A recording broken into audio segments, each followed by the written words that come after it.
Mana shu berilayotgan imkoniyatlar birinchidan qay darajada o'zini oqlayapti va qay darajada natijasini beryapti. Ya'ni biz rag'batlantiramiz deganda ular munosabati qaysi ma'noda qanday bo'lyapti? Ya'ni ulushi ortib boryaptimi? Rostdan an'anaviy resurs manbalaridan foydalanishdan ko'ra mana bu quyosh panellaridan foydalanish. Shu o'rinda munosabat ko'rsatuvda munosabat bildirib ketaylik. Fotoelektrik stansiyani o'rnatishdagi daromadni hisoblashdan oldin o'zi nima qilishimiz kerakligini bilishimiz kerak. Quyosh fotoelektrik stansiyasidan shu biz aytayotgan yaxshi raqamlar, summalarga erishish uchun birinchidan sifatli material tanlash kerak. Quyosh panellarining har xil turi bor. Yaxshi quyosh panel tanlanishi kerak, yaxshi invertor tanlanishi kerak, yaxshi kabel, yaxshi himoya avtomatlari va bu birinchisi material tanlash. Bu birinchi etap. Ikkinchi etap to'g'ri o'rnatilishi kerak. Hozir butun O'zbekiston bo'ylab ancha o'rnatilishida muammolarga yuz kelgan, noto'g'ri o'rnatilgan stansiyalar juda ham ko'p. Bu tajriba yo'qligidan dalolatmi?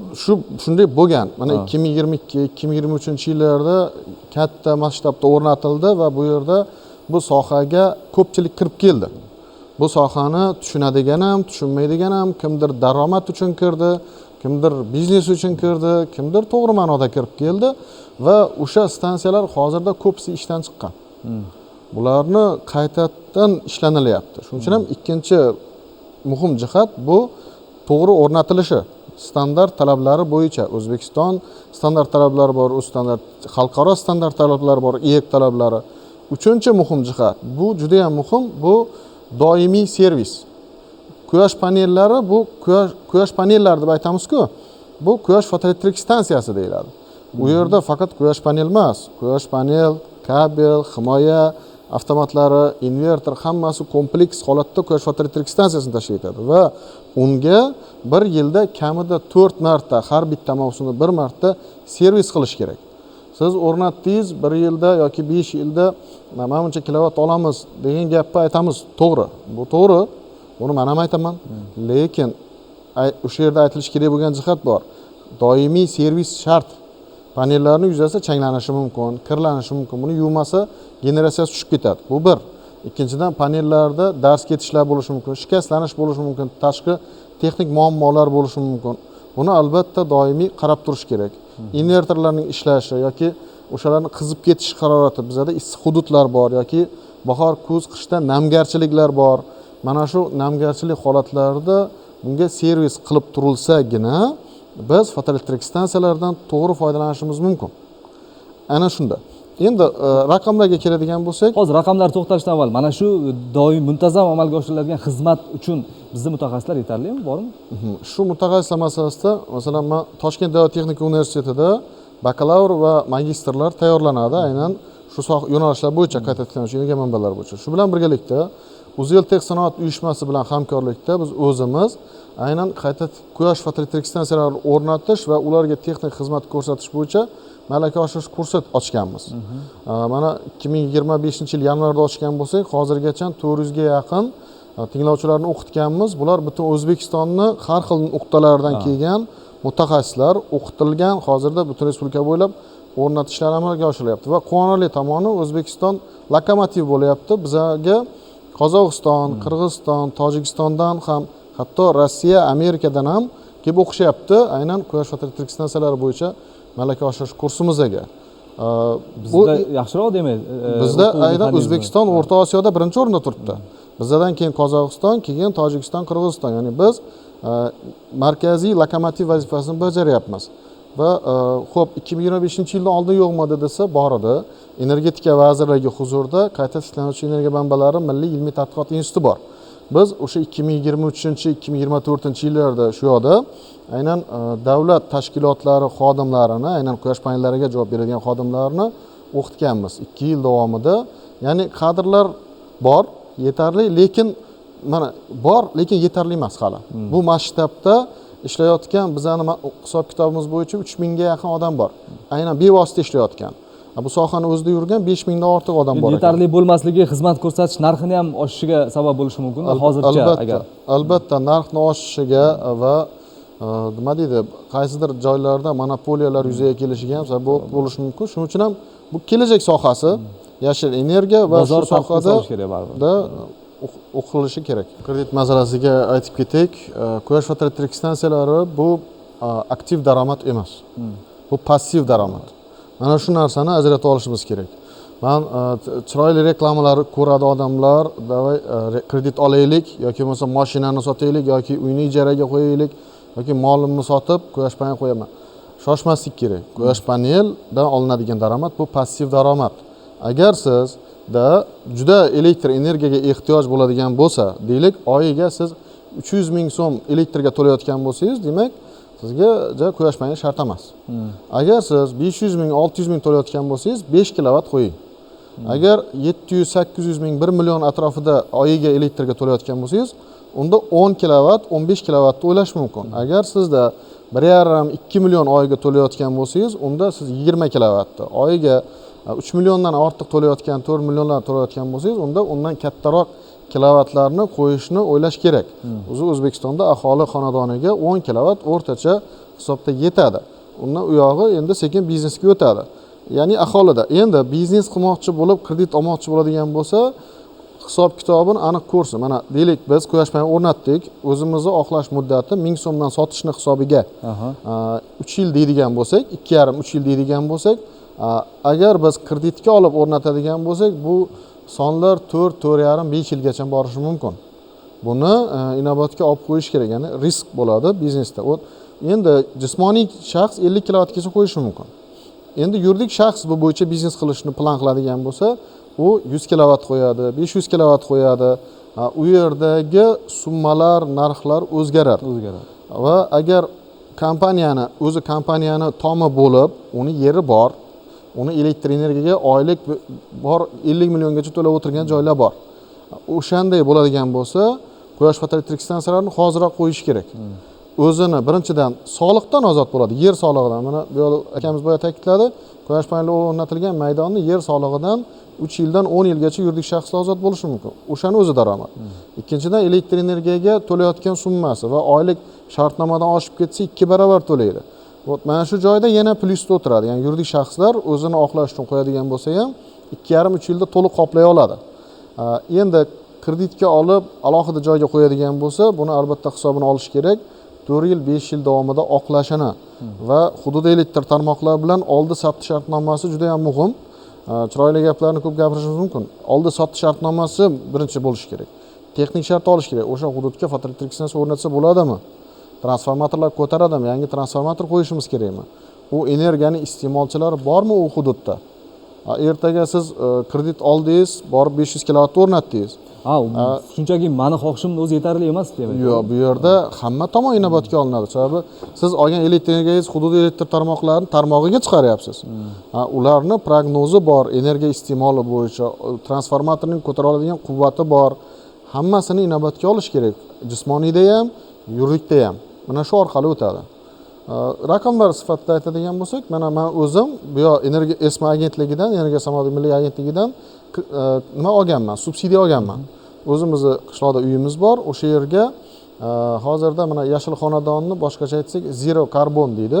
Ya'ni atrof muhitga zarar chiqarmaydigan, o'zini o'zi energiya bilan ta'minlaydigan. Biz tomga 20 kilovat quyosh fotoelektrik stansiyasi o'rnatdik subsidiya asosida. Bulardan 16 million subsidiya oldim. Keyin issiqlik nasosi o'rnatdik uyni isitish uchun. Bundan 20 million subsidiya oldik. Ya'ni umumiy hisobda 36 million subsidiya oldik. Hech qanday ortiqcha yugur bo'lmadi. Kompaniya kelib o'rnatib berdi va hozirda issiqlik nasosi nima? Bu uyni qizitadi. Qishda gazlashmagan hududlar uchun juda ham muhim yechim. Juda ham muhim yechim bu aynan o'sha yashil liniyaga o'tishimizda bizga tayanch bo'lib beradi. Hozirda aprel oyida hisobida oladigan bo'lsak, bizga 2 million 760 mingdan ortiq 2760 kilovat soatdan ortiq elektr energiya ishlab chiqardi. Va uyimizga bir oyda 300 kilovatdan sal oshiqroq ishlatibmiz. Ya'ni men aprel oyida 2 million 400 ming so'm daromad olib o'tiribman. Qolganini sotish orqali. Sotish natijasida. Rahmat. Agar respublika masshtabida aytadigan bo'lsak, masalan 2022-yillarda bizda yashil energiya ulushi juda ham past edi. 5-6% gacha bormas edi, lekin hozirgi paytda umumiy yillik energiya iste'molimizning 20% ga yetib qoldi yashil energiya ulushi. Bu quyosh elektrostansiyalari, shamol elektrostansiyalari, gidroelektrostansiyalardan olinayotgan energiya. Bu yillikda. Endi kunlik agar energiya ulushini oladigan bo'lsak, ya'ni bir kun davomida olingan energiyada o'tgan yil davomida hattoki 30-35% gacha ham chiqqan. Bu yilning o'zida ham hozirdagi statistikalarda 30% ga yetib qoldi kunlik energiyadagi aynan yashil energiya ulushi. Bu nimani dalolatda? Aynan yashil energiyamiz oshgan. Endi sonlarda gapiradigan bo'lsak, hozirgi paytda tashqi investitsiyalar hisobiga quyosh va shamol elektrostansiyalari 6 gigavatdan ortiq o'rnatildi. 6 gigavat. Endi jismoniy Bu katta raqammi? Bu ancha katta raqam. 6 gigavat fotoelektrik stansiya va shamol elektrostansiyasi bu hozirgi paytda umumiy energiyamizni aytayapman-ku 30% ni qoplayapti. Bu oz narsa hisoblanmaydi. Mana aprel oyining o'zida 1 milliard kilovatt soatdan ortiq elektr energiya aynan yashil energiyadan ishlab chiqarildi. 1 milliard kilovatt soat. Bu bitta xonadon bir oyda qancha ishlatadi? 200, 300, 500 kilovatt ishlatishi mumkin. 1000 ishlatishi mumkin.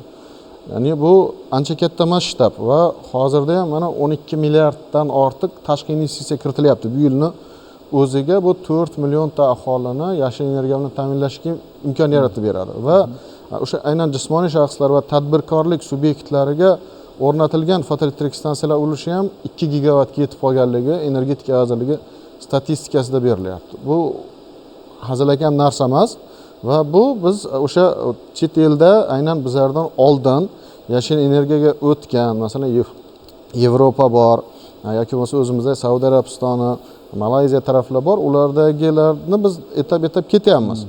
Va reja qilinyapti, aynan O'zbekiston 2030 strategiyasi bor. Bizda har yil yangilanib turadi. Bu bizni o'sha yil davomida erishgan yutuqlarimizdan keyingi yilga prognoz qilinadi. Hozir biz 2030-yilgacha yashil energiya ulushini 50% gacha yetkazish rejasida turibmiz. Bu yashil energiya, ya'ni biz o'sha neft, gaz, ko'mirni yoqish orqali atrof muhitga zarar yetkazardik-ku, o'shani yetkazmasdan va tabiiy zaxiralarimiz kamayib boryapti. Bu juda ham muhim narsa. Tabiiy zaxirani biz faqat o'zimiz yeb tugatishimiz emas, kelajak avlod uchun saqlashimiz kerak, asrashimiz kerak uni. Biz hozir o'zimiz uchun komfort yaratib olib, ertaga o'ylamasak, unda to'g'ri kelmaydi. Shuning uchun ham kelajak uchun harakat qilinyaptiki, biz 50% yashil energiyaga o'tkazsak, tabiiy zaxiralarimizni yanada kelajakka asrashimiz mumkin. Yana bitta muhim jihati bu ekologiya. Ekologiyaga juda ham katta foyda bo'ladi, aynan yashil energiyalardan foydalanishimiz. Prognozlar bor, har yil uchun, kvartal uchun oldindan prognoz beriladi va bu operator tomonidan doimiy ravishda nazoratga olib turiladi. Baribir ham hali tizimda muammolar bor. Operator deganingiz u energiyani saqlab turish uchun o'zida ishlab chiqargan elektr energiyani 25% o'zida saqlab turadi. Keyin chiqarish shuna uni. Shu Bu jihat nega e'tiborga olinyapti? Bu muhimmi bu narsa? Hozir tushuntirib beray. Bizda hozir quyosh panellari o'rnatib, to'g'ridan-to'g'ri davlatga sotish uchun bizda on-grid tizimda ishlanilyapti. On-grid tizim bu on-grid invertorlar bo'ladi va tarmoq o'zida energiya saqlamaysiz. Bor paytda ishlatasiz, qolgan tarmoqqa uzatasiz. Sizda energiya saqlanib qolmaydi. Endi gibrid invertorlarga o'tilib, gibrid tizimda bo'ladigan bo'lsa, siz energiyani ishlatasiz o'zingizga, qolganini akkumulyatorga saqlab qo'yasiz, undan ortsa davlatga sotasiz. Deylik, bu sizga kechasi chiroq o'chib qoldi, davlat to'q yo'q yoki kunduzi davlat to'q yo'q, siz to'g'ridan-to'g'ri akkumulyatordan energiyani olib ishlatishingiz mumkin. Ya'ni energiya uzilishlari sizga umuman ta'sir qilmaydi.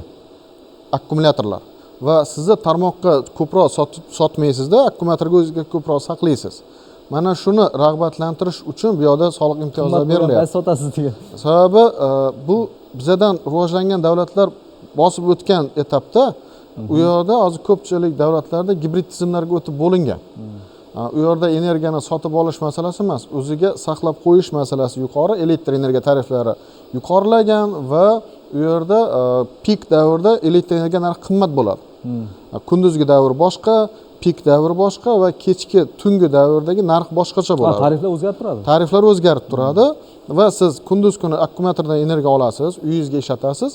Kechki pik, deylik 5 dan 7 gacha, ertalabki 6 dan 9 gacha pik davrda elektr energiya narxi 1,5 barobar oshadigan bo'lsa, siz davlatdan olmaysiz. Akkumulyatordan energiyani olib, o'zingiz qoplay olasiz. Bu tarif chet elda bor va bizga ham sekin sekin o'tadi. Va boyagi yana bitta masala tarmoqda transformatorlar quvvati ko'taradimi masalalariga ham kelganimizda bizada ham aynan xuddi shu masala. Siz tarmoqqa deylik bahor, kuz mavsumida ko'p miqdorda energiya ishlab chiqarasiz, lekin iste'mol kam. Konditsioneringiz o'chgan, pechkangiz o'chgan. Lekin quyosh chiqib turibdi, quyoshli yurt, generatsiya chiqyapti. Iste'mol yo'q. Qayerga yuborish kerak uni? O'sha yerda akkumulyatorlar bo'ladigan bo'lsa, aynan akkumulyatorlarga saqlab qo'yish birinchi yechim bo'ladi.